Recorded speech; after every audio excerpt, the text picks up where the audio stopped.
ভালো মানুষ আইছে, আসার পরে তারে ভুল অপসর করে মেরে ফেলেছে। এখানে বিভিন্ন সময় বিভিন্ন অপকর্ম হচ্ছে, এর আগে 2টা রোগী মারা গেছে। যশোর সদর উপজেলার আন্দুলিয়া এলাকার রফিকুল ইসলামের স্ত্রী লিমা খাতুনের প্রসব বেদনা ওঠে সোমবার ভোর 4টার দিকে। স্থানীয় এক ধাত্রীর পরামর্শে তাকে ভর্তি করা হয় রূপদিয়া বাজারের গ্রামীণ ডায়াগনস্টিক সেন্টারে। স্বজনদের অভিযোগ, ভর্তির কিছুক্ষণ পর কোনো পরীক্ষা নিরীক্ষা ছাড়াই সিজারিয়ান অপারেশন শুরু করে ডায়াগনস্টিক সেন্টারটির চিকিৎসক ডাক্তার নূর সালেহ তুলি।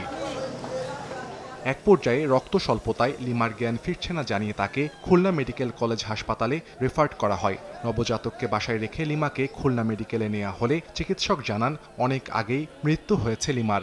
অন্যদিকে দুপুরে মারা যায় বাসায় থাকা নবজাতক।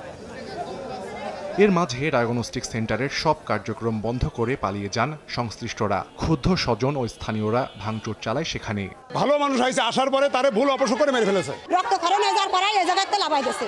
দেখো আপনারা খুলনায় নিয়ে যান। সকালবেলা বলতেছে রোগীর জ্ঞান ফিরে নেই, আছে ঘটনা জটিল, রক্ত লাগবে 7 ব্যাগ। হসপিটালে তালা মেরে স্টাফ সহ সবাই বেরোয় চলে যায়। নগদের কাছে সব গ্রাহকই প্রিয়, তাই তো সারা দেশে ক্যাশ আউট চার্জ সবচেয়ে কম। এখানে বিভিন্ন সময় বিভিন্ন অপকর্ম হচ্ছে, এর আগে 2টা রোগী মারা গেছে। প্রতিনিয়ত এই দুর্ঘটনা শিকার হচ্ছে এলাকার নিরীহ মানুষগুলো। এই ঘটনায় ধাত্রীকে হেফাজতে নেওয়া হয়েছে।